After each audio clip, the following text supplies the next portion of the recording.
Edit. Wow. My mind has seriously been blown. I 100 posted this and expected a whole lot of suck it up, you married him, and how that came to be doesn't matter. You are married or something. I thought I would share a few more details and answer some of the questions. He is severely depressed and scared of medication. He's negative and has been on a downhill spiral due to the state of the world for a long time. He wants to save the world and can't. He's let it ruin his brain and his life. I understand why he is the way he is, so I've been sympathetic, but it has ended the life of any ounce of happiness he used to have when we were young. Surprise babies. We've had unprotected intimacy for 15 years and have 2 kids as a result. We didn't originally think I could get pregnant, and then we're pretty convinced it was unlikely to happen again. I wanted kids, and he didn't care enough to prevent it, so a few have asked about our intimacy life, and it's probably the best thing we have going for us. He would like it daily, but it's more like 2-3 times a week because of life and kids. He sucks at giving outside of the bedroom, but he's generous there at least. He is very affectionate and touchy-feely. He verbalizes more than anything how attractive he finds me, and I guess I've substituted that for a lot in our marriage. I probably thought it meant more than it does. I'm definitely not a gold digger. Didn't marry for financial security. We are lower middle class and have had some real struggles. I'd say, honestly, we're maybe just trauma bonded at this point. I'm about as low maintenance as a person can get, so money ain't it. I didn't just want to get married. Wasn't trying to check some life box. I wanted to marry him. I love him. I want this life with him, and I'd stick it out with a few tweaks. But you guys have been pretty convincing, and I appreciate it. I never expect these responses. I've 100 been made to believe this was a ME problem, and I'm unreasonable and need too much. Wow. Husband, 36-year-old male, didn't actually want to marry me, 36-year-old female. How do I accept and move forward? Does this seem salvageable? I honestly don't even know where to start. I ultimately need advice on how to get past this. Or can a person be happy in a marriage where the other person has no interest in their love languages? Known each other since high school. Been together for 15-ish years. In the beginning, he would make comments about marriage and wanting to marry me really often.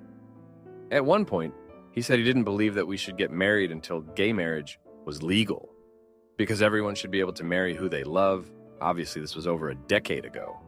We got thrown into living together due to a natural disaster. We had 2 surprise babies. I pushed for us to buy a house together. All of these things basically happened, and he still hadn't proposed after years of being together. Finally, he said he had just changed his mind, and marriage didn't mean anything to him because he's not religious. I felt so hurt, and like I'd been led on for years, just waiting on a proposal. I took it so personally. It still hurts years and years later. He says he wasn't trying to lead me on and that his mind just gradually changed. But I felt so blindsided that I had been waiting for something we discussed many times, and the rug was just pulled out from under me.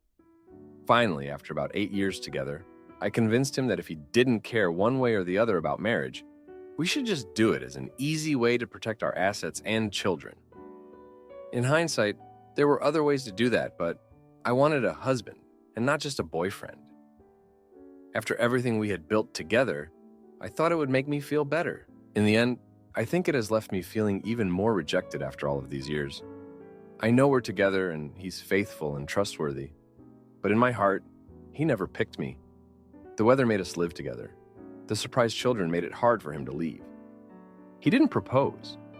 He cared nothing about our spur-of-the-moment small wedding. He doesn't wear a ring. I think I could maybe get past some of this, but we additionally don't align in love languages. He hates holidays. It's been 15 years of no acknowledgement on birthdays, anniversaries, Mother's Day, etc. It's one of those cliches where I sit and watch him and the kids open Christmas stockings while my empty one hangs there. When I talk to him about my needs, he basically says these things aren't important to him, and faking it would be stupid. Basically, it's an inconvenience he's not interested in. If I really push, he will occasionally do it begrudgingly and complain to the point of ruining the whole experience. About a year ago, he said, I didn't ask for this, that he was going to plan a real proposal. and vow renewal for us. He made it clear that he still didn't give a damn about it, and it was stupid, but that he finally understood how it would make me feel, and he wanted me to feel that way. Of course, there was no timeline. When I finally asked him this week if that was still something that was on his radar, he basically said, "We can't afford it," and he doesn't want to talk about it. It has just resurfaced every bit of hurt. I don't want to continue letting this ruin my marriage, but I feel so empty and unimportant in this relationship. He's different from me. I know that I can't make what's important to me be important to him. But it hurts me. And I don't know how to stop that, or if I'm truly just being ridiculous. We are married. I don't need flowers and Christmas stocking. I just need a partner, I guess, and there are definitely things I love about him. But I just feel like I'll never feel special or wanted. Help a girl make sense of this shoot, please. Now, for a few comments before the update. Comment 1. I normally hate to say this because it's so cliche and out of touch, but I do feel like it applies here. If he wanted to, he would. If you were the love of his life, his person, someone he was terrified of losing, you'd get all the effort, no questions asked. I think you'd both benefit from some couples counseling. Have you heard the stories of men who were with women for a decade, plus with no ring, and then a year later, they're engaged to someone new? Applies to all genders. If they wanted to, they would. Comment 2. What is he doing that's so great that it's worth being this unhappy? He refuses to make you happy. He doesn't care about your feelings. He only does things you want when he absolutely has to, and makes you regret asking him to do them by making it a miserable experience. If you want a partner who is enthusiastic, who cares about making sure your needs are met, who delights in making you happy, that man may exist, but you can't turn your husband into him. Now for the update. Thanks for sticking around for the update. So, the other day, I found out my husband has been hiding something from me. It started when I was cleaning and stumbled upon a stack of letters tucked away in his desk drawer. They were from his ex, and they weren't just old memories. They were recent. My heart sank. I couldn't believe it. He'd been in touch with her all this time, and I had no idea. I confronted him, and he brushed it off, saying they were just friends catching up. But friends don't write letters like that, do they? They were intimate, full of inside jokes and memories that clearly meant something to both of them. I was fuming, but then our youngest got sick, and I had to put my anger aside. We spent the next 2 days in and out of the doctor's office, and I was too exhausted to argue. It's like life has a cruel way of piling it on when you're already down. But that wasn't the end of it. The day after our kids started feeling better, I got a call from the bank. There had been some unusual activity in our joint account, large withdrawals that I knew nothing about. My mind raced with possibilities. Was he in trouble? Gambling? Worse? When I asked him, he said it was for a surprise he was planning for me, something to make up for all the missed celebrations. I wanted to believe him, but trust isn't easily rebuilt. Then, as if things couldn't get more complicated, his sister called me. She never calls unless it's important. She was crying, saying she needed to talk to me about my husband. We met up, and she told me he'd borrowed a significant amount of money from her a few months back, swearing her to secrecy. He said it was for an emergency, but wouldn't give her details. She was worried and didn't know what to do. I felt like I was in the middle of a storm with revelations hitting me from all sides. I wanted to scream, to leave, but then I looked at our kids, at the life we built, and I just froze. I told his sister I'd handle it, but inside, I felt helpless. The next day, my husband came home with a new car, a luxury model way beyond what we could afford. He said it was a gift for me, to show his appreciation. I was speechless. How could he make such a big decision without me? And with what money? It was like he was living in a different reality. I should have been furious, should have demanded answers. But instead, I found myself thanking him. It's like I've become this person who accepts things I shouldn't, just to keep the peace. I know it's not right, but the thought of tearing our family apart over this, I can't bear it. So here I am, pretending to be happy with a new car I didn't ask for. ignoring the letters and the lies and the money that's gone missing. I tell myself it's for the kids, for stability. But deep down, I know I'm just scared to face the truth about my marriage. Thanks for reading. My wife gets jealous over social media, follows and flirts with my friend. So I expose her emotional affair and watch her world crumble. Hey all, I need some advice on this particular situation because I'm not really sure anymore if I'm in the right or wrong or how to fix it. Wife and I have been married for 5 years, and we go to a lot of parties together. Dance parties, costume parties, themed parties, etc. Many of the times we are not sober, I will leave it at that. Wife is normally fine with other women in general, but can have some strange boundaries. For example, if we meet a woman at a party or event and they follow me on socials but not her, she gets very upset. However, she does not care if a man does the same with me. She says while she does feel men and women are equal, she doesn't think all interactions between them are, and some things are not appropriate for opposite intimacy interactions. When someone is in a relationship, we went to a party last weekend, and when we were dancing, a friend of ours came over with some of his friends, one of whom is the woman in question.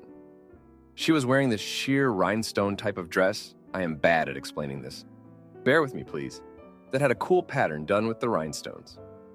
I will say no private parts were showing, but the dress was sheer and the rhinestones covered any NSFW bits. I pointed to her dress and told her it was really awesome. This was in front of everyone, no secret convo or anything. Wife didn't say anything at the time. A few days later, we were watching TV, and there was a woman in a similar dress in one of the scenes. Wife made a passive comment about it. Your favorite outfit. I asked her what she meant, and she brought up the woman at the party and said I didn't need to give her that kind of attention. I told her it wasn't intimacy at all.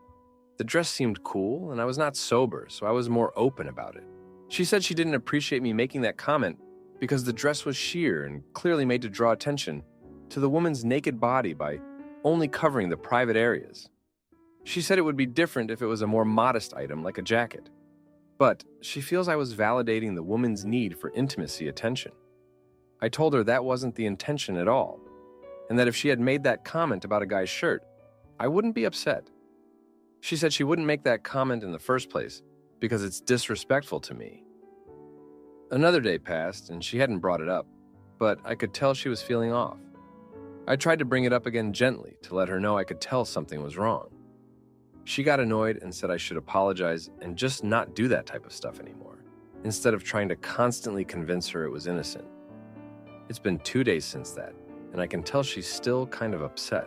I don't want her to feel insecure, and I will certainly refrain from making any more comments about people's outfits at parties. But I don't feel like I should have to apologize for a comment with no bad intentions. How can I reconcile with my wife and avoid the situation in the future without also having to completely avoid any woman in a social setting like a dance party? How should I phrase things in the future to avoid any misconstrued meanings? Now for a few comments before the update. Comment 1. Would you compliment a 16-year-old wearing a rhinestone-encrusted Speedo?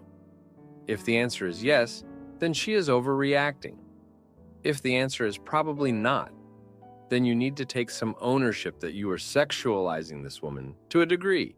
And I can see why your wife wouldn't be a big fan of that happening. I'd also consider that part of this is your wife internalizing some self-esteem stuff. Did you compliment what she was wearing that day? Would she feel like she's too fat, not attractive, / confident enough to wear something similar? If she feels secure in your attraction to her, she's probably less likely to be sensitive to you complimenting someone else. But if she never hears it from you, she's obviously going to have a problem with you telling other women how good you think they look. Comment 2. He noticed the strategically placed rhinestones commented on the dress. His wife knew where his eyes were, and so would have anyone there after his comment. I wonder if he complimented his wife's outfit prior to leaving the house. It was innocent on his part, but it really does little good to comment on another woman's attire, especially if it's very sexy in your partner's presence, as silly or insecure as it might sound to some. People get jealous. Nothing wrong with keeping one's thoughts to themselves. I would avoid commenting on another attractive man's sexy clothing with my husband standing next to me. Flattering someone at the possibility of my husband's expense isn't worth it. Now, for the update. Hey, thanks for sticking around. I've got more to share, and it's been a busy month. So, after the whole dress incident, things got even more complicated. We were at another party, and guess who shows up? The woman in the rhinestone dress. She came over to say hi, and my wife was polite but distant. Later, I caught them talking in the kitchen. I thought maybe they were clearing the air, but when I walked in, the atmosphere was icy. My wife stormed out, and the woman looked shaken. I didn't get the full story, but it was clear things had escalated. A few days later, my buddy, the one who introduced us to Rhinestone Dress Lady, pulled me aside. He said he needed to talk to me about my wife. Turns out, she had confided in him that she was considering leaving me. She felt I didn't respect her boundaries, and that I was too friendly with other women. I was blindsided. I thought we were working through things. But she was planning an exit strategy. I confronted her about it, and she broke down. She admitted she'd been feeling neglected, and that my behavior at parties was just the tip of the iceberg. We had a long, painful talk about our marriage. I promised to change, to be more considerate, and she agreed to give us another chance. But then, the real shocker happened. My buddy's wife called me one evening sobbing. She'd found messages between him and my wife that were more than friendly. I couldn't believe it. My wife, who'd accused me of inappropriate behavior, was having an emotional affair with my friend. I felt like a fool. I confronted her again, and this time, she didn't deny it. She said it started as a friendship, someone to talk to about our problems. But it became something more. She swore it hadn't gotten physical, but the trust was broken. I was angry, hurt, and confused. I didn't know what to do. In the end, I decided to stay and work on our marriage. I don't know if that makes me a sucker or a saint, but I love her, and I believe in second chances. We're going to counseling now, and it's tough. Every session is a reminder of the betrayal, but we're trying to move past it. I've cut ties with my buddy, obviously. It's a mess, losing a friend and almost my marriage. But I guess sometimes you have to lose something to realize what you've got. We're taking it one day at a time, and I'm learning to accept the situation for what it is. Thanks for reading. It helps to get it off my chest. My husband's daughter wants me to adopt her. After 6 years of bonding, but I'm scared it'll erase her real mom's memory. So I seek advice and finally decide to become her official mom after a heartfelt family discussion. I hope this is an okay sub to post this on. My husband Jack and I have been together for 6 years, married for 3. He has a 7-year-old daughter, Hazel. We met when Hazel was a baby, but I didn't spend much time with her until she was 2 because her mother, Amy, sadly died, and she came to live with my husband full-time. They had been co-parenting and were on friendly terms before that. I never really planned on being a parent figure to her to begin with, but when I moved in and was spending so much time with her, I bonded with her really quickly, and now here we are. She's the sweetest kid in the world. I love her to an extent I didn't think it was possible to love anything. And I definitely see her as my child. But I've always been really careful to remember that she's not, and I've never asked her to call me mummy or anything, and sometimes she does on her own. But I always make sure to remind her that she had a mom who loved her. Part of the reason for this is I grew up in care, and I know what it's like to go into a new home where people act like they're your parents, when you know that they aren't. And I also know what it's like when you do bond with foster parents, and then get moved on for whatever reason and never see them again. And while I don't plan on ever divorcing Jack, I'm worried that if that does happen, it would crush her. I was never adopted or anything, but I did stay close to my last foster mom, Esther, who I was with for a few years. I still see her pretty often. Anyway, this issue started the other night. I was reading to Hazel before bed, and out of absolutely nowhere, she asked me why her dad has parents and brothers and sisters and cousins, etc. And I don't have anyone. I kind of explained it to her in basic terms that I didn't have parents, and she asked who looked after me. And so it kind of turned into an impromptu lesson on what foster care is. And I pointed out that Esther, who she's met before, was kind of like a mom. And then she asked why I don't call her mom then. And I just said it's because she never adopted me. So she wasn't officially my mom. This isn't really true. And in hindsight was a really stupid thing to say. But I was thinking on the spot of child-friendly ways to explain all this. Anyway, she went to sleep, and I thought that was the end of it until today, when Jack asked me if I'd consider adopting Hazel. Apparently, she asked him about it, and she wants me to be her mom properly. Yes, I cried. Obviously, I would love to be officially her mom, and I would do it in a heartbeat if I thought it was what was best for her. But I'm hesitant about this for multiple reasons. 1. I'm worried that my past in care, and also the fact I've had some mental health issues, which were all resolved before I started dating Jack, will mean I won't be allowed to, which could get Hazel's hopes up for nothing. 2. I met Amy a few times, and she was such a lovely and kind person. I don't want to erase her from Hazel's life. Equally, Amy's parents are still in her life, and I don't want them to feel I'm trying to steal their granddaughter, and adopting her would legally separate her from Amy and thus from them. Does anyone have experience with this from either my position or Hazel's? I would love some advice or to hear other people's experiences with this. Edit. Thank you for all the advice, everyone. I just wanted to clear up a few things. When I say I've never asked her to call me Mum, I mean I've never asked her or referred to myself as Mummy or anything. When she does, I don't tell her not to. I just make a note to talk about Amy later that day, not immediately, so she doesn't forget her. However, I realize now that this wasn't the right way to go about it. I posted on here mainly because I wanted outside opinions, and maybe from people who'd been in a similar situation. I'm not doing in lieu of talking to my husband or Hazel's grandparents. I've been talking to Jack about my concerns already, and was going to bring it up to them if we decided to go ahead. Regarding not telling her about the adoption until it's certain, it's not possible. The process involves a social worker interviewing all three of us, so she would have to know. I think some of you were right in that thinking.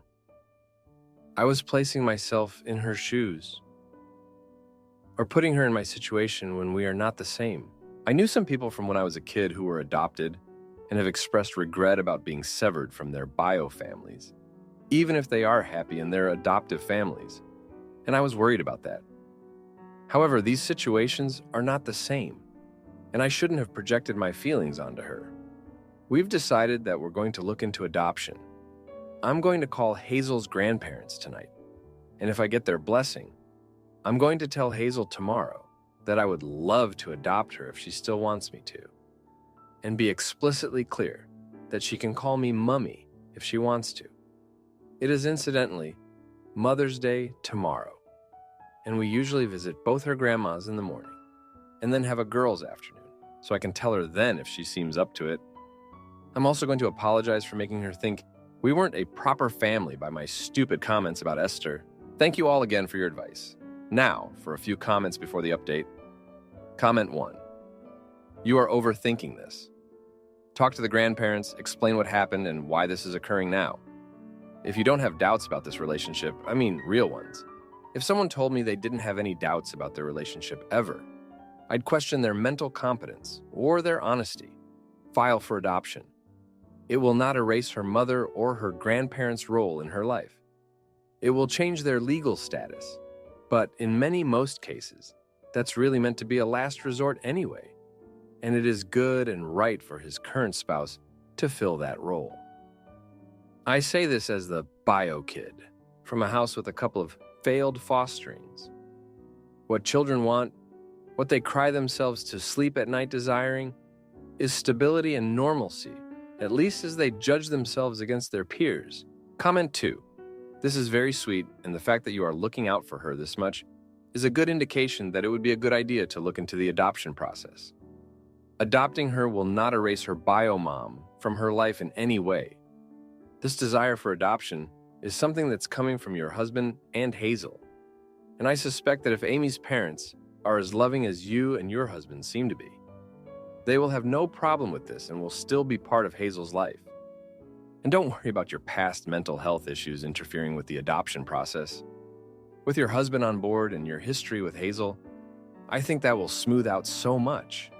And I think you can hold off on telling Hazel you are doing this until you're a little further into the process. Now, for the update. Thank you for sticking around for more of what's been going on.